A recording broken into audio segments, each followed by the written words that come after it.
नमस्कार दोस्तों, मैं हूं वंदना भारती और आप देख रहे हैं कमोडिटी इनसाइट्स। यहां पे ट्रंप की तरफ से बहुत बड़ा स्टेटमेंट आया है कि आज रात ईरान पे बहुत बड़ा वो हमला करेंगे। इंटेंसिटी यहां पे बहुत हाई हो सकती है। दूसरी चीज़ उन्होंने ये भी कहा है कि यूएस जो है वो ईरान के ऑयल को यहां पे कंट्रोल करेगा।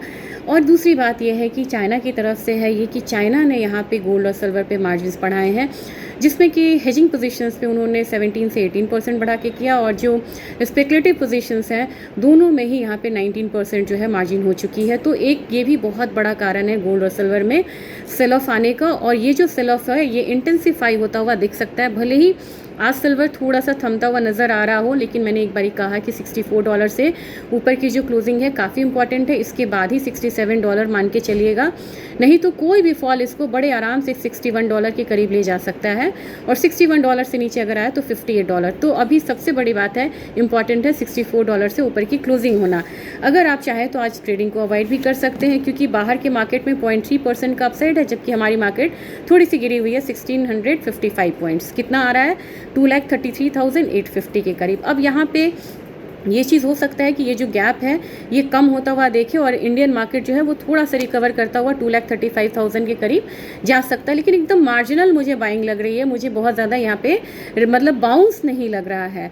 तो एक range bound kind of move जो है वो देखने को मिल रहा है, जबकि गोल्ड में एक बार फिर से $4,100 से नीचे की जो ट्रेडिंग है वो हो रही है, बिल्कुल ऑक्सीलेट कर रहा है। एक टाइम था ना जब 4,500 से थोड़ा ऊपर थोड़ा नीचे, ये अब यहाँ पे 4,100 से थोड़ा ऊपर थोड़ा नीचे।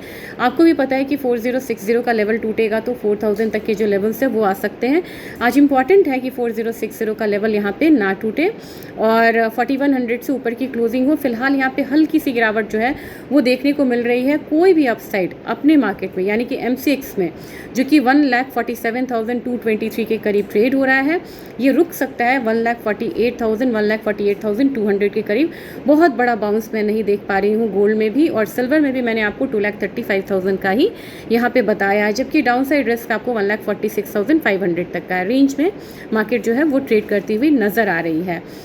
अब हम यहाँ पे बात करेंगे कि इम्पैक्ट क्या है। थोड़ा सा हमारे मार्केट में गोल्ड में सिल्वर में थोड़ा सा इम्पैक्ट जो है वो बेयरिशनेस कम क्यों हुआ है, या फॉल जो है वो लिमिटेड क्यों है। एक तो मेजर फॉल आ चुका है, दूसरी बात है कि अगर आप डाउ जोन्स ले लें, S&P ले लें, वहाँ पे भारी गिरावट देखने को मिल रही है, लेकिन डॉलर इंडेक्स में वहाँ पे एक बढ़त देखने को मिल रही है। तो सेफ हेवन भाई अभी फिर से डॉलर इंडेक्स में और आपको ट्रेजरी में आता हुआ दिख रहा है, जबकि इक्विटी से लेके कमोडिटी में यहाँ पे हल्की गिरावट जो है नज़र आ रही है। ऑयल की बात करेंगे अब, क्योंकि ऑयल में अब यहाँ पे बात हो रही है कि ज़्यादा मतलब कि रिटेलिएशन जो है वो स्ट्रांग हो सकता है यूएस की तरफ से। 90.26 ये एक रेंज है जहाँ पे ऑयल ट्रेड कर रहा है। अभी थोड़ा सा गिरावट है 86.62 ये एक लेवल है। MCX पे 61 रुपये डाउन साइड ट्रेड कर रहा है। ऑयल में आपको एक बारी 8600 से 8580 तक के रेंज जो है वो देखने को मिल सकते हैं। और जैसे जैसे मार्केट क्यों नहीं रिएक्ट कर पा रही है बहुत ज़्यादा, जैसे जैसे यूएस का कंट्रोल ईरान पे बढ़ता हुआ दिख रहा है ना, वैसे वैसे मार्केट थोड़ी सी यहाँ पे बेयरिश होती हुई नज़र आ रही है। और खासकर ये स्टेटमेंट पे कि यूएस ने ईरान के ऑयल को कंट्रोल करने की यहाँ पे अपनी स्टेटमेंट दी है, और कुछ शिपमेंट्स पे उसने करा भी है, इससे मार्केट में बेयरिशनेस आई है। एनजी में मैंने थोड़ा सा सतर्क भी किया था, $3.13 के करीब है, यहाँ पे हल्की गिरावट है। 301 या 302 के करीब बीच में ये ट्रेड हो रहा है। वही माइल्ड टेम्परेचर वाला इशू है, तो माइल्ड टेम्परेचर वाला इशू है 310 जाएगा, 308 310 जाएगा, लेकिन गिरते पड़ते जाने वाली कमोडिटी है। वन साइडेड मूव जैसे आती थी ना यहाँ पे नेचुरल गैस में, वो थोड़ा सा आपको यहाँ पे मिसिंग हो सकता है, और हो सकता है कि कल के दिन में हम आता हुआ भी ये लेवल्स को देखें तो अपसाइड है, धीरे धीरे यहाँ पे आता हुआ दिखाई दे सकता है। एल्यूमिनियम में एक मैंने कहा था कि स्ट्रॉन्ग कमोडिटी एक बढ़त आ सकती है, तो 375 मान के चलिए यहाँ पे आता हुआ दिखाई देगा। जिंक में 355 तक मान के चलिए कि रिवर्सल्स होते हैं, तो इतने ही होंगे।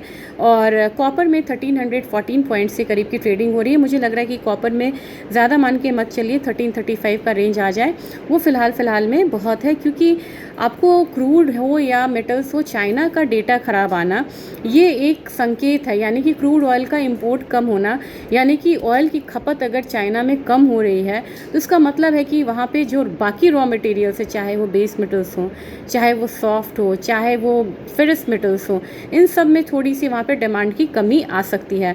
तो चाइना अभी यहाँ पे थोड़ा सा स्लगिश मोड में है, इसका भी इम्पैक्ट कमोडिटीज़ पे आता हुआ दिखाई दे रहा है।